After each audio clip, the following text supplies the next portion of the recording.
Download aplikasi Tarbiyah Sunnah di handphone Anda. Tersedia di Google Play dan App Store. Bismillahirrahmanirrahim. Assalamualaikum warahmatullahi wabarakatuh. Alhamdulillah wassalatu wassalamu ala rasulillahi wa ba'd.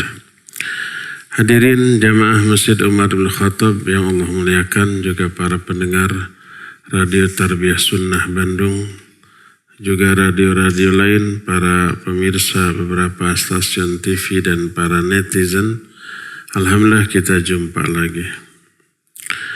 Kalau hari Senin yang lalu kita sudah menjelaskan tentang penyamaran para malaikat, kita akan bahas sekarang apakah malaikat bisa dilihat oleh manusia biasa. Dalil-dalil yang sudah kita bahas menunjukkan bahwa Nabi SAW pernah melihat malaikat Jibril dalam bentuk yang asli, tapi hanya 2 kali. Itu pun bukan di dunia, tapi di Sidratul Muntaha. Walaqad ra'ahu nazlatan ukhra inda Sidratul Muntaha. Nabi SAW sudah melihat malaikat Jibril dalam bentuk yang asli ketika ada di Sidratul Muntaha. Selain itu, Nabi lebih sering melihat malaikat Jibril ketika menyamar sebagai orang, dan penampakan malaikat Jibril ketika menyamar sebagai orang biasa lebih mirip kepada seorang sahabat namanya Dihyah Al-Kalabi. Demikian juga para sahabat, para istri Nabi pernah melihat malaikat Jibril, tapi ketika menyamar sebagai orang, tapi tidak pernah melihat dalam bentuk asli. Ketika Jibril datang, kadang hanya Nabi yang melihat, orang lain yang ada di sana tidak melihat. Sebagaimana Aisyah radhiyallahu anha menyatakan, anna Nabi alaihi salatu wasallam qala li ya Aisyah, hadza Jibril yaqra'u alaikis salam. Kata Nabi SAW, kata Aisyah, Nabi berkata kepadanya, hai Aisyah, ini ada Jibril menyampaikan salam kepadamu. Maka Aisyah menjawab, alaihi salam warahmatullahi wabarakatuh, tara ma la ara. Kata Aisyah, waalaikumsalam warahmatullahi wabarakatuh, engkau ya Rasulullah bisa melihat apa yang tidak aku lihat. Kita pernah membahas bahwa para sahabat melihat Jibril ketika menyamar menjadi orang yang asing, tidak terlihat bekas safar pada dirinya, tapi tak ada seorang pun sahabat yang mengenalnya, memakai pakaian serba putih, rambutnya sangat hitam. Ternyata itu adalah malaikat Jibril.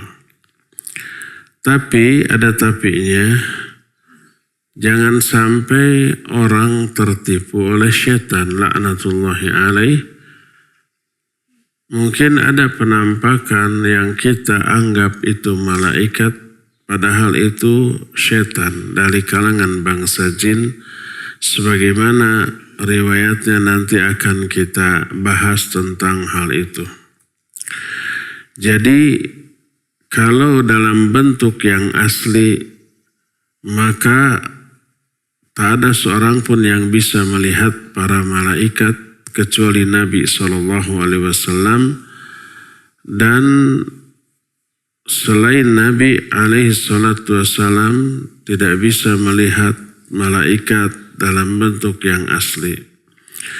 Adapun penyebabnya, wallahu a'lam, karena kelemahan dan keterbatasan manusia dalam hal kemampuan melihat, sehingga banyak hal yang tidak bisa dilihat oleh manusia dari kehidupan di dunia ini Dan ini sebenarnya rahmat bagi kita.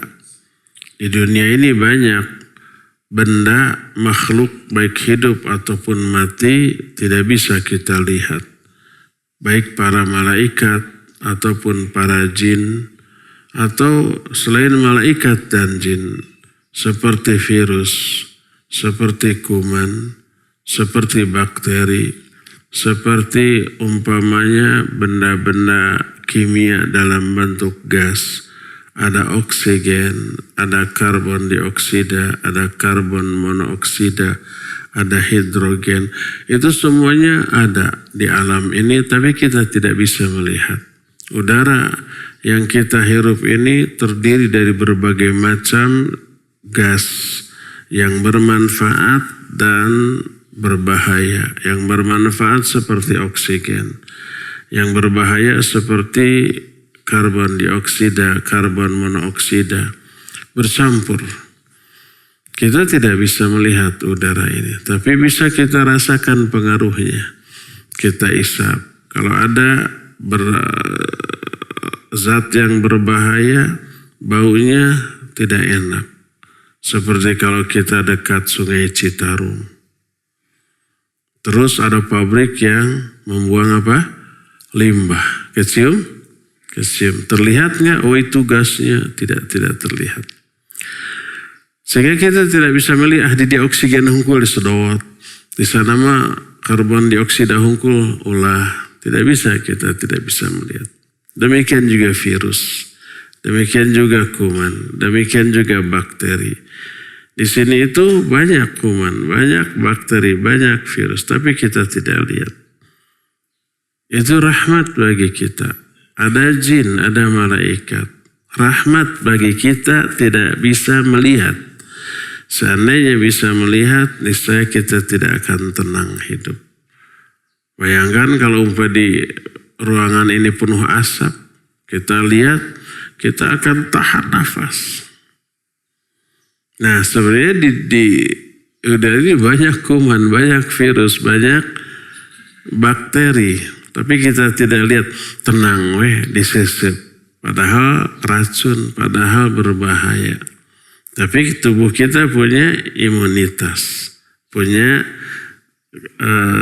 kemampuan untuk menolak, melawan atau meredam bahayanya. Allah sudah berikan kemampuan imunitas kepada kita.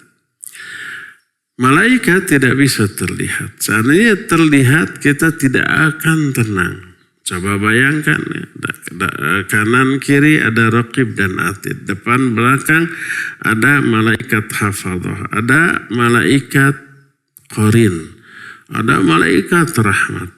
Nanti akan dijelaskan riwayat malaikat rahmat kapan saja datang ke kita. Coba bayangkan kita masuk WC, kanan kiri depan belakang semuanya malaikat. Malaikat masuk WC, iya. Malaikat pencatat masuk ke dalam WC. Makanya ketika di WC kita melakukan dosa, dicatat. Ketika di WC ada hal yang bisa membuat kita celaka tapi belum waktunya, malaikat penjaga bertindak. Jadi kemanapun kita pergi, malaikat itu selalu mengelilingi kita. Bayangkan kalau kita bisa melihat pas mau BAB, aduh kayak malaikat izin kan gitu ya. Mau mandi, mau buka baju, aduh izin malaikat. Tidak jadi bisa-bisanya. Demikian juga ada virus-virus yang ada di makanan, ada di minuman. Pas dilihat, aduh virus gak jadi. Semuanya gak bisa makan kita. Alhamdulillah. Semua itu kita tidak lihat sehingga nyaman, sehingga tenang. Jadi ini merupakan rahmat bagi kita. Selain itu, tersembunyinya mereka dari kita sebagai ujian. Allah menjelaskan ada malaikat, ada syaitan. Tapi tidak terlihat, tidak terdengar, tidak tersentuh, tidak terjangkau oleh indera kita, ujian. Percaya enggak kepada keterangan Quran dan hadis? Terhadap sesuatu yang tidak kita lihat, tidak kita dengar, tidak kita rasakan, percaya enggak? Kalau percaya berarti dia iman. Kalau nggak percaya dia bisa kufur.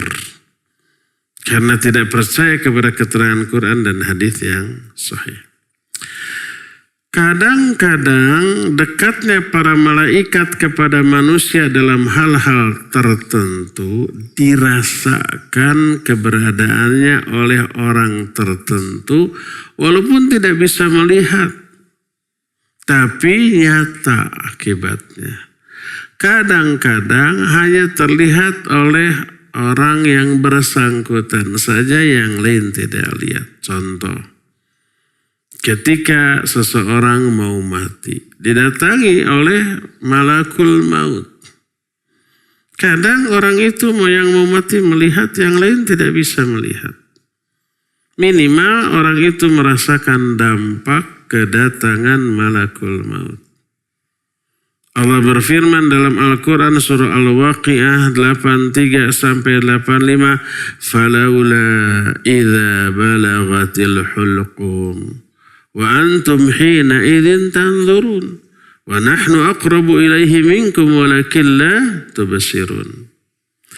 Kata Allah, bagaimanakah apabila nyawa sudah ada di tenggorokan? Wa antum hina idzin tanzurun. Saat itu kalian melihat dampak dari adanya malakul maut. Sebagian ulama menyatakan kalian ketika akan mati melihat malakul maut tersebut. Wa nahnu aqrabu ilaihi minkum. Kami lebih dekat kepada orang yang mati itu daripada kalian semua. Walakin la tubsirun, tapi kalian yang ada di sekeliling ini nggak tahu, nggak melihat. Tapi orang yang akan mati itu melihat. Nah, jadi orang yang akan mati kadang melihat adanya malakul maut yang datang untuk mencabut nyawanya. Dan ini untuk orang mukmin menenangkan. Untuk orang kafir dan orang durhaka siksaan. Kita pernah bahas kalau seorang mukmin mati, datang para malaikat rahmat membawa kafan dari surga wewangian, dari surga lalu duduk di sekitar orang mukmin yang akan mati ini, wajah mereka bercahaya sumringah gitu. Terus pakaian mereka juga bercahaya, lalu duduk dengan radius sejauh mata memandang, lalu datanglah malakul maut. Juga ramah, menyenangkan. Sehingga orang mukmin yang akan mati seperti pun senang melihatnya. Tentrem, adem, ayem. Kalau orang kafir yang akan mati datang malaikat azab dengan membawa kain kafan dari neraka. Terus wajah mereka menakutkan, bengis. Terus duduk di sekitar orang yang akan mati. Lalu datang malakul maut dengan wajah yang juga tidak menyenangkan.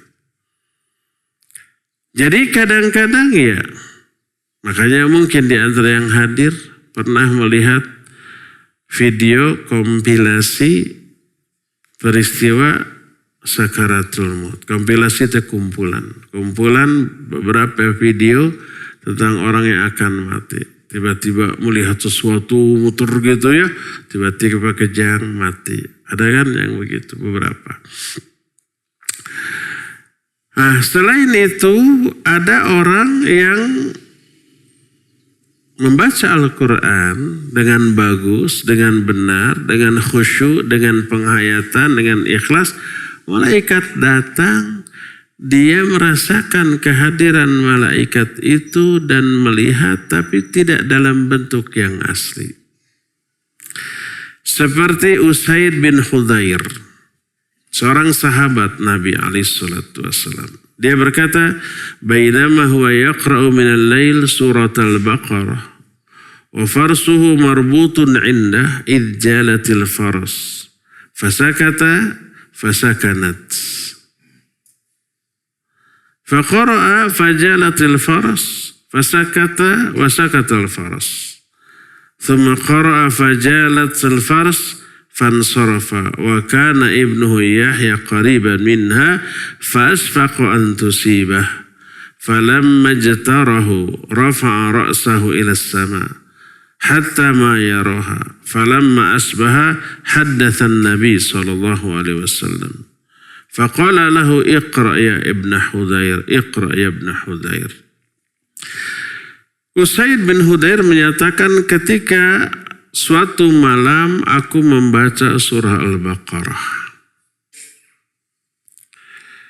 Saat itu kudanya terikat tidak jauh di tempatnya, ada kudanya. Ketika membaca surah Al-Baqarah, ternyata si kudanya itu merontak-rontak. Aku diam, berhenti membaca. Kuda itu pun diam. Aku baca lagi, kuda pun merontak lagi. Aku diam lagi. Kuda itu pun tenang lagi. Kemudian aku baca lagi, merontak lagi.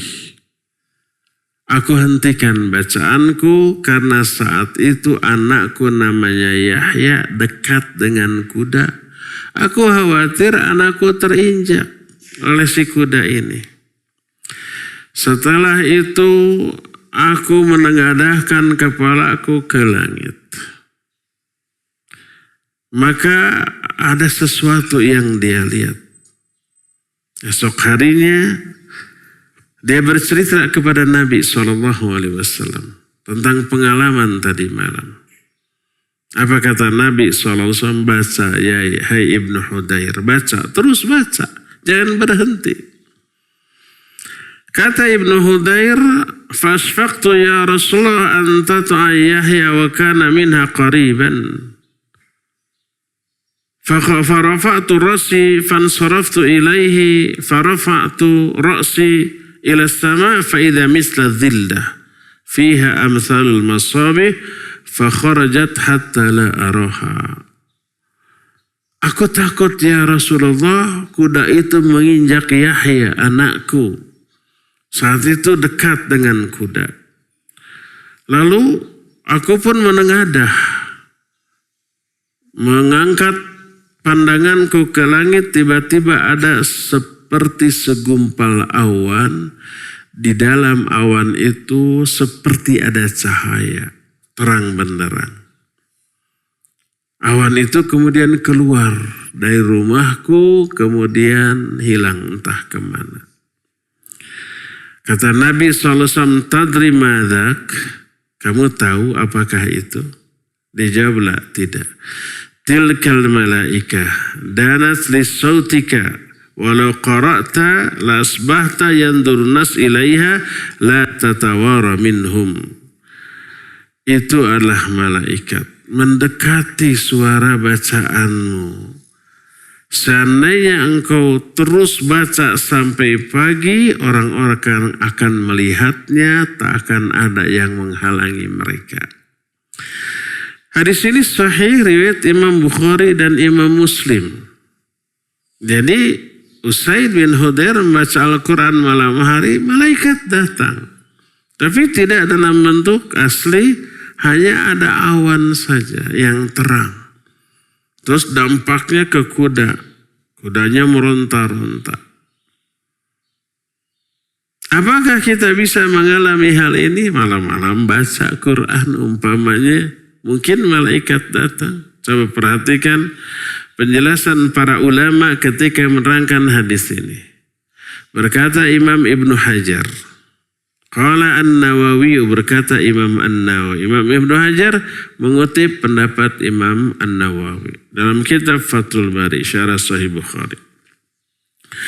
Kata Imam An-Nawawi, fi hadzal hadits jawazu ru'yati ahadil ummah lil malaikah, kadza atlaqa wa huwa sahih. Lakin alladhi yadhharu at-taqid bis-salih mathalan wa husnus saut. Di dalam hadis ini terkandung dalil mungkinnya, kemungkinan seseorang dari umat ini melihat para malaikat. Tapi tidak dalam bentuk asli. Sebab Usaid juga tidak dalam bentuk yang asli. Tapi ini ditakyid. Ditakyid itu dibatasi atau diberi syarat kesolehan orang yang membaca dan kebagusan suara bacaan. Kita kalau ada orang yang ngaji bagus, tajwid makhrajnya bagus, bener gitu ya, suaranya, lagunya enak. Kita seneng gak dengernya? Seneng. Jangankan kita, itu kan ada namanya social eksperimen di negara-negara kafir. Di Eropa, di Amerika gitu ya.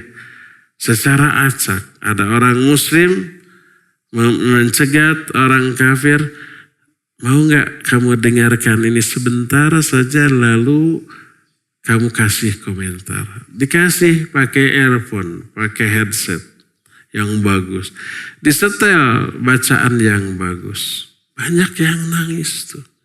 Oh ini suara indah banget. Saya merasa berada di alam lain. Nah sehingga gitu. Meneduhkan, membuat tenang. Itu orang kafir. Masa orang Islam tidaknya. Jadi orangnya bagus bacaannya plus ada plusnya. Orang yang membacanya soleh seperti Usaid.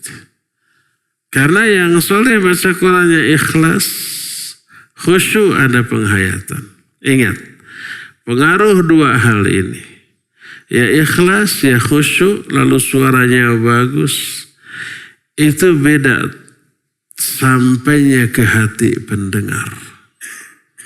Tapi kalau ada suaranya bagus, tajwid makhrajnya bagus benar, tapi bacaannya tuh ria. Niatnya ria, ingin dipuji orang. Kita dengar enak bagus tapi nggak kena ke hati. Pengaruh kekhusyuan orang yang membaca dan keikhlasan orang yang membaca besar pengaruhnya kepada hati orang yang mendengarkan. Sama-sama suaranya bagus, lagunya bagus, tajwid makhrajnya bagus, benar. Tapi niat dan kekhusyuannya beda, efeknya juga berbeda. Tapi kalau umpamanya orang, ya ria, tidak ikhlas, ingin dipuji, ya tajwid makhrajnya amburadul, ya laguna gerebeg, cecelewengan di masjid. Kita yang dengarnya gimana? Rungsebnya. Aduh, mending di pareman, mending apa? Ulah wetulah. Agul ku kasalahan, agul ku kabodohan. Ya. Boga kabogo ditemong, boga kabodo ditemong-temong gak batur. Bodoh dina membaca Al-Quran cecelewengan. Uyuhan teu isin. Jadi disyaratkan orang yang membacanya soleh, suaranya bagus, malaikat akan datang. Masih kata Imam An-Nawawi, wa fihi fadilatul qira'ah. Wa annaha sababu luzumil rahmah wa huduril malaikah. Di dalam hadis ini terkandung keutamaan baca Al-Quran. Dan baca Al-Quran itu merupakan sebab-sebab turunnya rahmat dan hadirnya para malaikat. Ingat hadis sahih riwayat Imam Muslim. Majtama'a qaumun fi baitin min buyutillah yatluna kitaballah wa yatadarasunahu fima bainahum illa haffatsumul malaikah. Apabila suatu kaum berkumpul di salah satu masjid Allah, membaca Al-Quran dan mengupas isinya, maka malaikat akan turun mengerumuni mereka. Qultu, aku berkata, kata Imam Ibnu Hajar, al-hukmul madhkur a'ammu minad dalil. Falladhi fir riwayah innama nasha'an qira'atin khas min suratin khas bisifatin khas. ويحتمل من الخصوصية ما لم يذكر وإلا لو كان على الإطلاق لحصل ذلك لكل قارئ. Kata Imam Ibnu Hajar, hukum yang ditetapkan di dalam hadis tadi umum.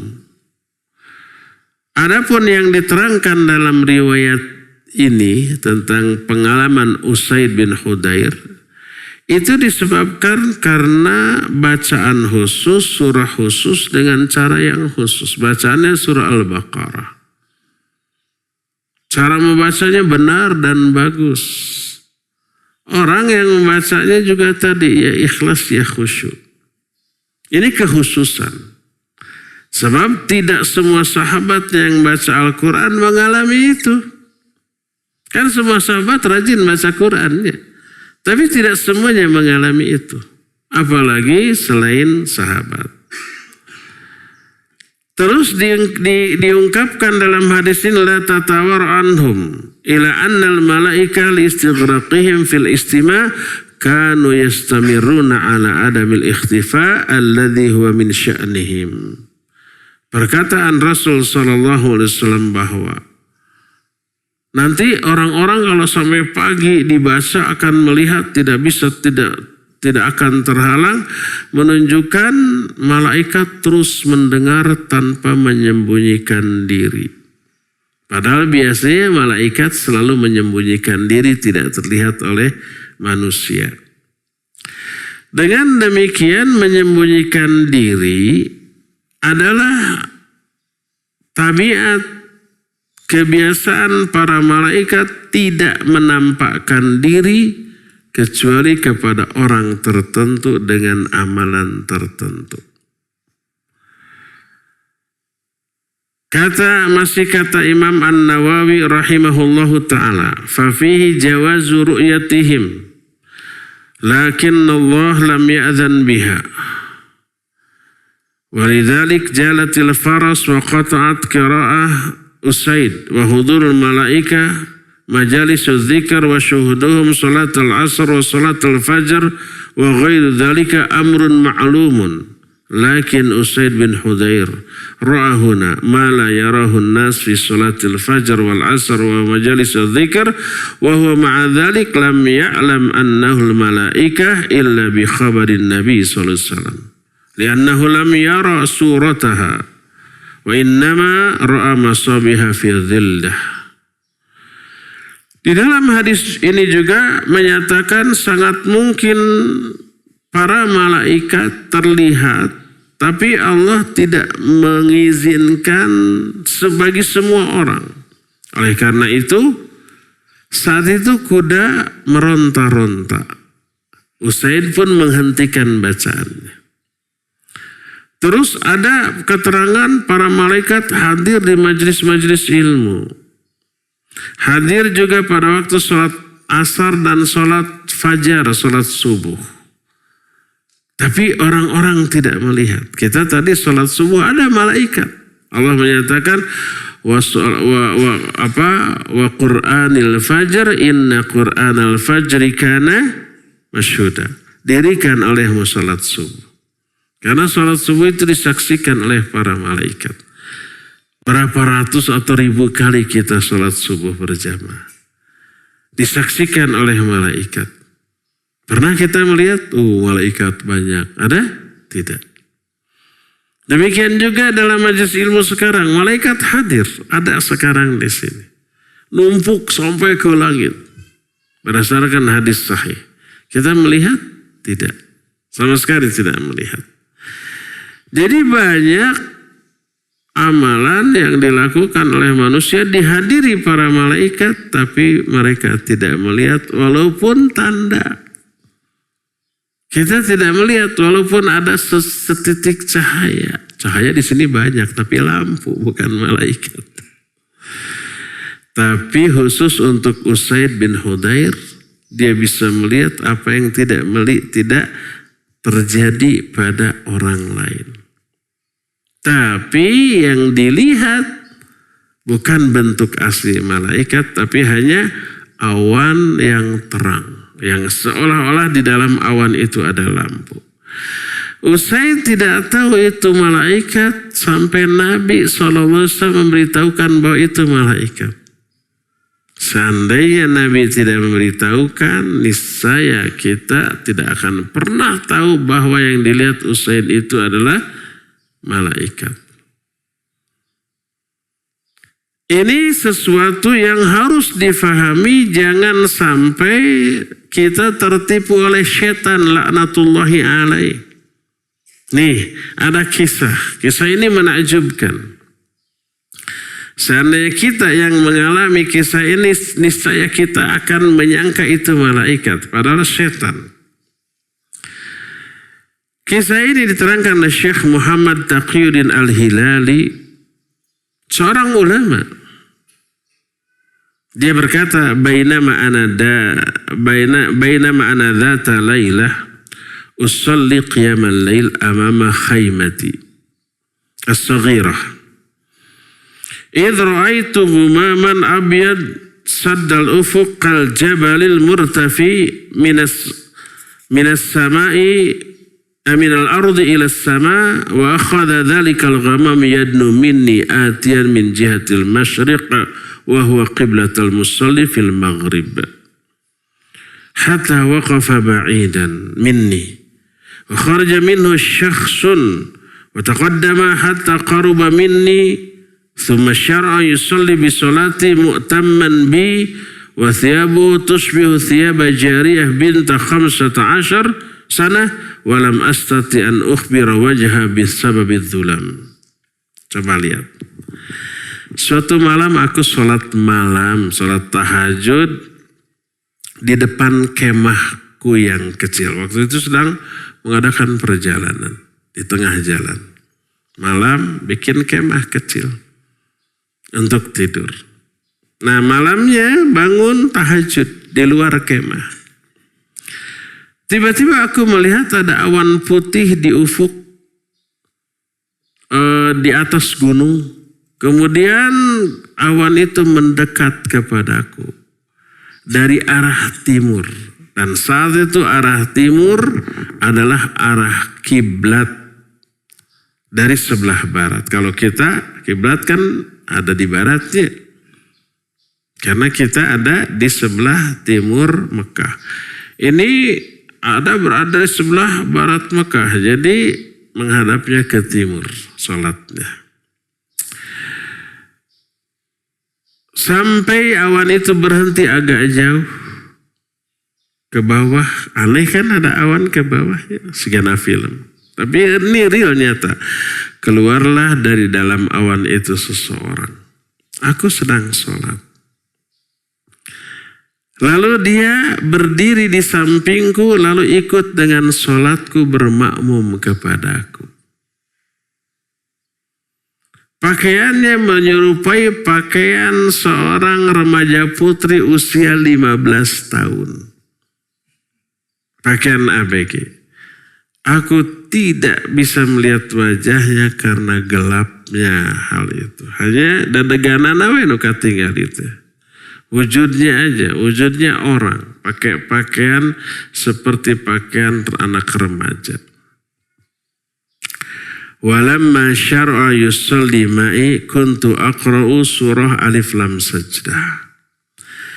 Ketika dia mulai sholat bersamaku, saat itu aku sedang membaca surah Alif Lam Mim As-Sajdah, surah As-Sajdah. Alif Lam Mim tanzilul kitabi la raiba fihi min rabbil alamin. Itu yang disunnahkan dibaca pada waktu sholat subuh hari Jumat. Ayat sajdah. Nanti disunahkan sujud tilawah ketika membaca ayat sajdah. Aku membaca surah itu. Apa yang terjadi? Fafazi'tu wa khiftu khaufan syadid. Tiba-tiba muncul rasa takut yang amat sangat dalam hatiku. Ngadeg-deg. Sampai lupa lagi terhadap bacaan surah As-Sajdah tersebut. Fa kharajtu minha ila suratin ukhra. Aku ganti dengan membaca surah lain. Walam astati qira'atul Qur'an ma syiddati hifdhi lahu bisababi ru'ab alladhi asabani. Tapi aku pun tidak bisa menamatkan. Padahal aku amat sangat hafal surah ini. Tiba-tiba saja lupa. Saking takutnya, ketakutan yang sedang melandaku. Jadi baca surah apapun yang sangat-sangat hafal, lupa karena saking takut. Entah kenapa takutnya itu. Bukan takut kepada Allah. Wa ba'da salam insarafa wa dakhala fil ghamam wa raja'a min jihatihi allati ata minha. Begitu salam, dia pergi masuk lagi ke awannya, pergi ke arah dia tadi datang. Ini siapa orang ini misteriusnya? Ikut sholat. Kalau kita menyangka, wah malaikat bermakmum kepadaku, bangga bisa. Besoknya bikin status di medsos tuh. Tadi malam tahajud saya diikuti malaikat. Wasaltu syekhan salihah. Aku kemudian esok harinya bertanya kepada seorang syekh yang soleh, berilmu dan soleh. Kalau syekh zaman dahulu setiap ulama pasti soleh. Karena zaman dahulu setiap orang berilmu terus mengajarkan ilmu, pasti ilmu yang diajar itu sudah diamalkan. Baheula, ayeuna mah henteu. Faqala li, berkatalah ulama itu, yumkin ayyakuna dzalika syaitana. Mungkin itu syaitan. Bukan malaikat. Kenapa? Lau kana malakan ma asabaka faz'un wala ra'bun. Seandainya dia malaikat, ya mungkin menimbulkan ketakutan yang sangat. Malaikat itu datang bersama rahmat, menimbulkan ketenangan dan ketentraman, mendukung ibadah yang kamu lakukan. Ini malah apa? Membuat dia lupa terhadap surah yang sangat dia hafal. Fadhahara li anna ra'yahu shawab, maka jelas bagiku bahwa pendapat ulama ini benar. Kisah ini dinukil di dalam kitab namanya Al-Hadiyatul Hadiyah li Ta'ifatut Tijaniyah. Jadi ini menunjukkan orang tersebut sholat didatangi, ternyata syaitan laknatullahi alaih. Ingat, syaitan bisa ikut sholat. Tapi bukan untuk ibadah, tapi untuk mengganggu orang yang sedang ibadah. Ikut sholat nanti dalam rangka mengganggu. Buktinya orang tadi sesoleh itu dia, sehebat itu hafalan Qur'annya, lupa dan muncul rasa takut yang tak terkira. Maka coba perhatikan komentar para ulama tentang kisah ini. Fanzur kaifa yatala'abu syaitan bil insan liyufsida alaihi dinahu walidzalika syar'a Allahu lana al-isti'adzah inda qira'atil Qur'an minasyaitonir rajim wallahu a'lam. Perhatikan bagaimana syaitan mempermainkan manusia ketika ibadah untuk merusak agamanya dan ibadahnya. Oleh karena itu Allah mensyariatkan setiap orang mau membaca Al-Quran harus membaca apa? Ta'awudz terlebih dahulu. Fa idza qara'tal Qur'an fasta'idz billahi minasyaitonir rajim. Kalau kamu membaca Al-Quran, silakan kamu berta'awudz dulu. Meminta perlindungan kepada Allah dari godaan syaitan yang terkutuk. Berdasarkan hal itulah maka kita bisa melihat bahwa setan bisa ikut sholat untuk merusak agama orang, dan mungkin saja kalau orang awam menyangka itu malaikat. Bahkan Imam Ibnu Abi Dunya pernah mau ditipu oleh malaikat. Suatu saat oleh setan yang dalam kisah yang menakjubkan. Tadi ralat, bukan ditipu oleh malaikat. Malaikat tidak pernah menipu ya. Keceletot lidah. Ditipu oleh setan. Imam Ibnu Abi Dunya itu, ini cerita dalam kitab Syiarul A'lamin Nubal Imam Az-Zahabi rahimahullah. Suatu saat berada di tengah padang pasir, kehabisan bekal air, haus. Beliau berdoa, ya Allah beri saya air. Tiba-tiba awan berkumpul, gelap, kemudian hujan turun. Alhamdulillah bisa minum, dia isi air, wadah airnya dengan air hujan itu dan bisa minum. Masih dalam suasana gelap, muncul cahaya dari balik batu. Dia menyatakan, cahaya itu berbicara, Ana Rabbuk, aku Tuhanmu. Telah aku terima semua doa ibadahmu, telah aku ijabah semua doamu. Maka sejak saat ini aku membebaskanmu dari ibadah kepadaku. Karena kesolehanmu.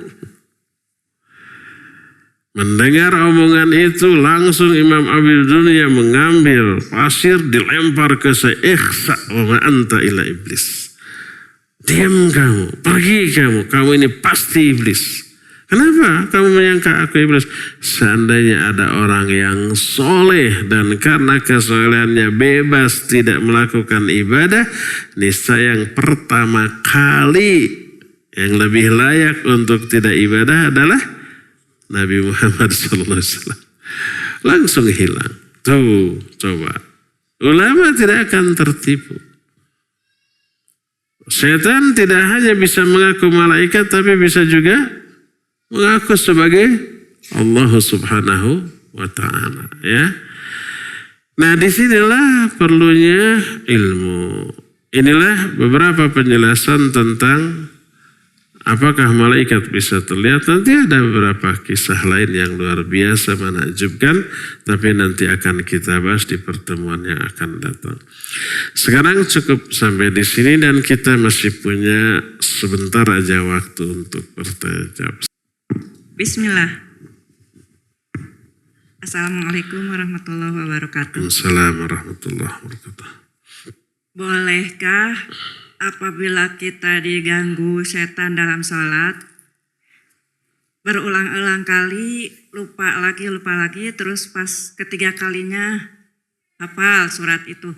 Terus pas sujud, ya Allah berikanlah kehusyuan kepadaku. Hanya Engkau yang bisa memberikan kehusyuan itu. Boleh dalam sujud minta doa itu? Iya. Syukran. Afwan. Iya. Kalau sedang sholat, diganggu setan, lupa lagi. Pertama boleh kita ditambah nih. Ini tidak ditanyakan tapi mungkin muncul. Boleh nggak kita ta'awudz? A'udzu billahi minasyaitonir rajim, gitu ya. Kalau itu sholat fardu, maka tidak boleh. Tapi kalau itu sholat sunat, boleh. Karena Nabi SAW juga pernah lagi sholat tahajud diganggu. Datang setan, lalu a'udzu billahi minka, pergi. Nggak lama datang lagi, a'udzubillahi minka. Sampai 3 kali lalu ditangkap. Diikat. Tapi dilepaskan lagi. Karena belum ingat doa Nabi Sulaiman. Seorang sahabat bertanya, ya Rasulullah, inna syaitan atani fi sholati. Wahai Rasulullah, setan selalu datang kepadaku dalam setiap sholatku mengganggu. Kata Nabi SAW, فَإِذَا أَحْسَسْتَ ذَاكَ syaitan يُقَالَ لَهُ khinzib. Itu adalah setan. Nama setan itu khinzib. Jadi si khinzib itu adalah sebutan bagi setan yang selalu menggoda di dalam salat. Dzaka syaitan yuqala lahu khinzib. Fa idza asastahu, kalau kau merasakan godaan si khinzib, meludahlah ke kiri 3 kali dan berta'awudlah. Berta'awud, meludah ke kiri. Fa fa'altu fadhahaba anni ma'ajid. Aku lakukan apa yang disarankan oleh Rasul SAW, hilanglah gangguan setan itu. Nah, sahabat ini pasti sholat sunat karena di rumah. Karena kalau sholat fardu pasti berjamaah di masjid. Nabi SAW juga ketika diganggu oleh syaitan tidak sedang dalam berjamaah, sendirian di rumah. Dari sinilah kemudian para ulama menyatakan kalau kita sedang sholat diganggu oleh syaitan, nama sholat syaitan itu siapa tadi? Khinzib, maka boleh ta'awudz, boleh meludah atau meniup ketika kiri 3 kali. Makanya hati-hati, jangan memberi anak dengan nama Khinzib. Wah kayaknya keren. Brol, Khinzib. Itu nama setan ya. Boleh nggak kita nanti di dalam sujudnya berdoa minta kekhusyuan? Boleh. Baik diganggu setan ataupun tidak. Atau kita merasakan dari awal mulai iftitah, fatihah, hambar ya gitu. Akhirnya kita di dalam sujud meminta. Di antaranya membaca doa Allahumma a'inni ala dzikrika wa syukrika wa husni ibadatik. Allahumma rzuqni khusyu'an fis shalah. Ya Allah berikan rizki kepadaku berupa kekhusyuan di dalam salat. Boleh, boleh, bagus bukan boleh. Jadi iya, seringkali kita merasakan ingin khusyuk tapi hese gitu ya. Jangan lupa minta berdoa, minta kepada Allah dalam bentuk berdoa. Ya, terutama dalam sujud setelah kita membaca Subhana Rabbiyal A'la minimal 3 kali. Itunya yang pokok jangan ditinggalkan ya. Saking semangatnya pas sujud ya Allah khusyukkan saya dalam sujud. Subhana Rabbiyal A'la tidak dibaca, ini salah. Jadi Subhana Rabbiyal A'la minimal 3 kali lalu tambah. Boleh. Ya Allah anugerahkan kepada saya kekhusyuan di dalam sholat saya ini. Boleh pakai bahasa Arab, boleh pakai bahasa Sunda, bahasa Indonesia, enggak. Walaupun di dalam sholat. Nah, baca yang diajarkan oleh Rasul SAW, Allahumma a'inni ala dzikrika wa syukrika husni ibadatika. Ya Allah, bantu saya dalam berzikir kepadamu, dalam bersyukur kepadamu, dan dalam melakukan sebaik-baik ibadah kepadamu. Baca di dalam sujud, bagus ya, boleh. Allahu a'lam. Baik, ada pertanyaan terlebih dahulu ini Ustadz. Assalamualaikum Pak Ustadz, semoga selalu sehat sekeluarga.